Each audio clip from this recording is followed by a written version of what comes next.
What কি, তুমি কি করো, এই প্রশ্নটা করার জন্য আমরা যদি আগের মতো করে আসি, যেমন এটা কোন টেন্স, এটা হচ্ছে প্রেজেন্ট ইনডেফিনিট বা প্রেজেন্ট সিম্পল। এই প্রেজেন্ট সিম্পল এটা যে হলো, এটা কি করে নির্ণয় করলাম, এগুলোর উপরে আগেই আমি আলোচনা করে আসছি। সিরিয়ালি যদি আপনারা ক্রনোলজিক্যালি ভিডিওগুলো দেখে আসেন তাহলেই ভালো হয়। তাহলে তুমি করো, ইউ ডু, তুমি করো না, ইউ ডোন্ট ডু, তুমি কি করো, ডু ইউ ডু, তুমি কি করো না, ডোন্ট ইউ ডু, এগুলো আমরা আগে প্র্যাকটিস করলাম। এখন তুমি কি করো, হোয়াট, এই হোয়াটটা চলে আসবে এটার সামনে, তার মানে হোয়াট ডু ইউ ডু, কত সহজ। তাহলে হোয়াট ডু ইউ ডু, তুমি কি করো। আমি একজন সঙ্গীত শিল্পী, তাহলে হবে I am a singer. When দিয়ে যদি আমরা প্রশ্ন করি তুমি কখন ঘুম থেকে ওঠো, তাহলে দেখুন তুমি ওঠো, এটা হলো আপনার প্রেজেন্ট সিম্পল। তুমি ওঠো, ইউ গেট আপ, তুমি ওঠো না, ইউ ডোন্ট গেট আপ, তুমি কি ওঠো, ডু ইউ গেট আপ, তুমি কি ওঠো না, ডোন্ট ইউ গেট আপ। এখন কখন ঘুম থেকে ওঠো, কখন এই শব্দটা চলে আসবে আপনার এই যে 3 নাম্বার সেন্টেন্সটার সামনে, তার মানে when do you get up, তুমি কখন ঘুম থেকে ওঠো। তাহলে দেখুন এখানে একই জিনিস আছে, তুমি কখন ঘুম থেকে ওঠো, when do you get up. আমি সকাল 6টায় ঘুম থেকে উঠি, তাহলে আই গেট আপ, আমি উঠি at 6 o'clock in the morning, অর্থাৎ সকালে 6টায় ঘুম থেকে উঠি। এবার আসুন কোথায়, সজল কোথায় যাচ্ছে, তাহলে এটা হলো প্রেজেন্ট কন্টিনিউয়াস টেন্স। সজল যাচ্ছে, সজল ইজ গোয়িং, সজল যাচ্ছে না, সজল ইজেন্ট গোয়িং। সজল কি যাচ্ছে, ইজ সজল গোয়িং, সজল কি যাচ্ছে না, ইজেন্ট সজল গোয়িং। তাহলে সজল কোথায় যাচ্ছে, ওয়ের ইজ সজল গোয়িং, এটা হলো। তাহলে এখানেও দেখুন ওয়ের ইজ সজল গোয়িং, সজল কোথায় যাচ্ছে। সজল জিমে যাচ্ছে, সজল ইজ গোয়িং টু জিম। এবার চলুন কেন দিয়ে প্রশ্ন করা যাক। নীলা কেন নিয়মিত কলেজে যায় না, তাহলে এটা হলো প্রেজেন্ট সিম্পল। নীলা যায়, নীলা গোজ, নীলা যায় না, নীলা ডাজেন্ট গো। নীলা কি যায়, ডাজ নীলা গো, নীলা কি যায় না, ডাজেন্ট নীলা গো। তাহলে এই যে প্রশ্নটা ওয়াই, এটাকে যদি আমরা এই 4 নাম্বারটার সামনে নিয়ে আসি, কারণ এখানে ছিল না অর্থাৎ নেগেটিভ, নীলা কেন যায় না, তাহলে ওয়াই ডাজেন্ট নীলা গো। তাহলে why doesn't Nila go to college regularly, Nila কেন নিয়মিত কলেজে যায় না। এর সাথে অতিরিক্ত ছিল টু কলেজ রেগুলারলি, কারণ এখানে কলেজে নিয়মিত, এই দুইটা শব্দ আমরা এখানে যুক্ত করলাম। তাহলে নীলা কেন নিয়মিত কলেজে যায় না, why doesn't Nila go to college regularly. Nila একটি পার্ট টাইম জব নিয়েছে, তার মানে এটা নিয়েছে প্রেজেন্ট পারফেক্ট, সুতরাং এখানে হবে নীলা, আর প্রেজেন্ট পারফেক্ট স্ট্রাকচার অনুযায়ী হ্যাজ, নেওয়া ইংলিশ টেক, আর এখানে ভার্বের পাস্ট পার্টিসিপল ফর্ম হবে taken. Nila has taken a part time job. How দিয়ে প্রশ্ন করা যাক, শান্ত কিভাবে এত কিছু চালিয়ে যায়, তাহলে এটাও প্রেজেন্ট সিম্পল। শান্ত চালিয়ে যায়, শান্ত মেইনটেন্স, অ্যাকচুয়ালি এখানে চালিয়ে যাওয়াটা ড্রাইভ না, মেইনটেইন, তার মানে শান্ত মেইনটেন্স, যেহেতু থার্ড পারসন সিঙ্গুলার তাই এখানে হলো এস যুক্ত হলো ভার্বের সাথে। শান্ত চালিয়ে যায় না, শান্ত ডাজেন্ট মেইনটেইন। শান্ত কি চালিয়ে যায়, ডাজ শান্ত মেইনটেইন, শান্ত কি চালিয়ে যায় না, ডাজেন্ট শান্ত মেইনটেইন।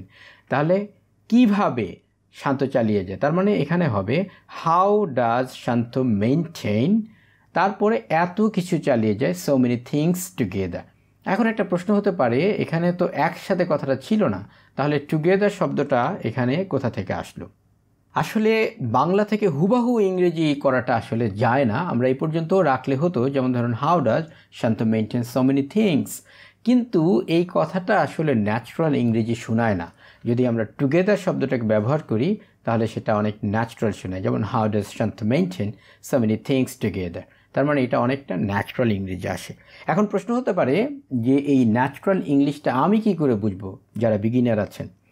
আসলে এটা বলা মুশকিল, কারণ আপনি যদি ইংরেজিতে এক্সপোজ না করেন নিজেকে, যেমন ধরুন ইংরেজি নিউজ পেপার পড়া, ইংরেজি আপনার শোনা, মুভি দেখা, অথবা রিয়েলিটি শো, ইউটিউব ইত্যাদি, আপনার বিভিন্ন ধরনের ভিডিও যেগুলো রিয়েলিস্টিক ভিডিও, যেমন ধরুন আপনি যদি একটি মোবাইলের সরাসরি একটি রিভিউ দেখেন তাহলে সেখানে আপনি ন্যাচারাল কথাবার্তা পাবেন, রিয়েলিটি শো দেখলে সেখানে ন্যাচারাল কথা পাবেন, অথবা আপনি যদি কোনো মুভি, কমেডি শো ইত্যাদি দেখেন তাহলে সেখানে ন্যাচারাল কথা পাবেন।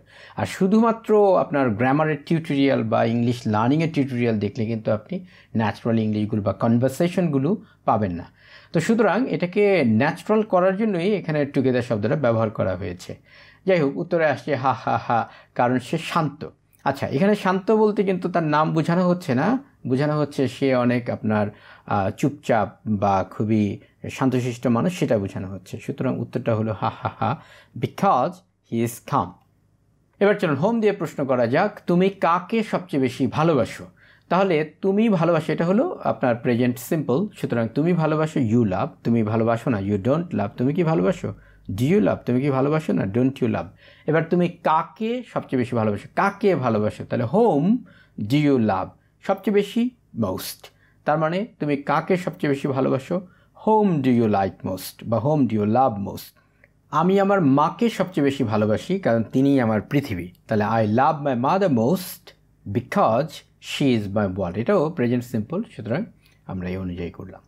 কে দিয়ে আমরা প্রশ্ন করব কে তোমাকে সবচেয়ে বেশি ভালোবাসে। এই কেটা হু, এইটা আপনার ওই হি এর মতো হয় অনেকটা, মানে সে ভালোবাসে, হি লাভড। সে ভালোবাসে না, হি ডাজন্ট লাভ। অনুরূপভাবে কে যখন হবে তখন হবে হু লাভড, তার মানে হু লাভড ইউ মোস্ট। কে তোমাকে সবচেয়ে বেশি ভালোবাসে।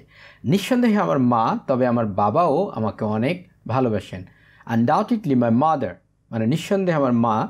But my father also loves me much, আমার বাবাও আমাকে অনেক বেশি ভালোবাসেন। এই যে বাবাও, এটা বোঝানোর জন্য এখানে অলসো ব্যবহার করা হলো। My father also loves me much. কারা, কারা দিয়ে প্রশ্ন করব। কারা শ্রীলঙ্কার চার্চে হামলা করেছিল, অর্থাৎ এইটা কারা, কারাটা হয় তারার মতো, তারা মানে তারা আক্রমণ করেছিল। দে অ্যাটাকড, পাস্ট ইনডিফিনিট। তারা আক্রমণ করেনি, দে ডিডেন্ট অ্যাটাক। যেহেতু এখানে দুইটা পাস্ট, প্রথমটাই পাস্ট হয়, পরেরটা আপনার প্রেজেন্ট হয়ে যায় বা ভার্ব ওয়ার্ড হয়ে যায়, এটা বলাটাই ভালো। তাহলে কারা শ্রীলঙ্কার চার্চে হামলা করেছিল, who attacked in the church in Sri Lanka. অবশ্যই সন্ত্রাসীরা এখানে হামলা করেছিল।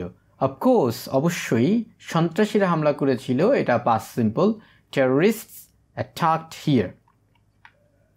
উইচ, আমরা উইচ দিয়ে প্রশ্ন করব। তুমি কোন ফোনটা কিনতে চাও।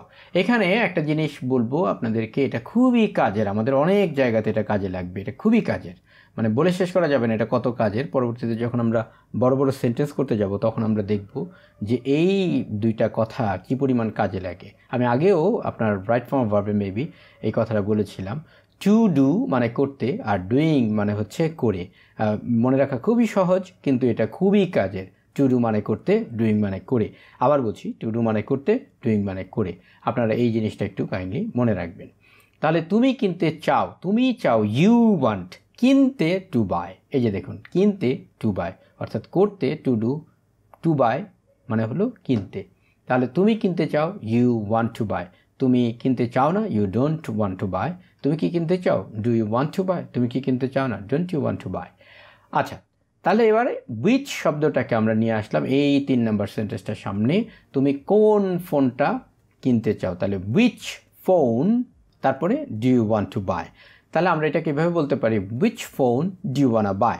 এখন ওয়ানা বলতে পারেন ওয়ান টুর পরিবর্তে, তবে এটা অবশ্যই ইনফর্মাল সিচুয়েশনে হবে। যেমন ধরুন আপনি আপনার বন্ধুর সাথে বা সোশ্যাল কোনো কনটেক্সটে বলতে পারেন, তবে সেটা যদি ফর্মাল সিচুয়েশন হয়, যেমন ধরুন আপনার একদম সেমিনার অথবা ক্লাসে টিচার, তাদের সাথে ওয়ানা গনা এগুলো ব্যবহার না করাটাই ভালো। আর যদি বন্ধুবান্ধব আপনার ইনফর্মাল সিচুয়েশনে হয় তাহলে আপনি এগুলো ব্যবহার করতে পারেন। ওয়ানা মানে হচ্ছে ওয়ান টু। আমি আইফোন এক্স কিনতে চাই, I wanna buy iPhone X. আর যদি আপনি এগুলোকে সুন্দর করে বলতে পারেন তাহলে কিন্তু আপনার ইংলিশের স্মার্টনেস অনেক বেশি প্রকাশ পায়। কিন্তু আপনি যদি এগুলোর ব্যবহারের ব্যাপারে খুব একটা সচেতন না হন তাহলে আমি বলবো যে বাংলাদেশের কনটেক্সটে এগুলো ব্যবহার না করাটাই ভালো। কারণ এখানে অনেক সময় ইংরেজি বললেই অনেক ধরনের হিউমিলিয়েশনের শিকার হতে হয়। সেখানে যদি আপনার বনা গনা এগুলো বলেন, এগুলোকে অনেকে এগুলোকে ভালোভাবে গ্রহণ করে না। আর যদি আপনি সুন্দর করে বলতে পারেন, আপনার যদি ফ্লুয়েন্সি থাকে, তাহলে আপনার এগুলো আপনাকে অনেক বেশি বেনিফিট দিবে এবং আপনার ইংলিশটাকেও আপনার একটা অন্য উচ্চতায় নিয়ে যাবে। যে আপনি কলোকিয়াল ইংলিশ বা বাস্তবে যেভাবে করে ইংরেজি বলা হয় সেই ইংরেজিগুলো যে আপনি বলতে পারেন, সেটা আপনার এই ধরনের ওয়ার্ডগুলো বা কন্ট্রাক্টেড ফর্মগুলো আপনাকে সেই ফ্লেভারটা দিবে। এবার আমরা হাউস দিয়ে প্রশ্ন করব, কার প্রেজেন্টেশন সবচেয়ে ভালো হয়েছে। House presentation was the best. এখানে একটা জিনিস খেয়াল করুন, এখানে হয়েছে অর্থাৎ প্রেজেন্ট পারফেক্ট টেন্স, কিন্তু আমরা কিন্তু এখানে লিখছি পাস্ট ইনডিফিনিট টেন্স। কেন করলাম এমনটা? আসলে আমেরিকান ইংলিশে তারা প্রেজেন্ট পারফেক্টকে অনেক সময় পাস্ট ইনডিফিনিটে ব্যবহার করে, তারা প্রেজেন্ট পারফেক্টটাকে অনেক সময় অ্যাভয়েড করে।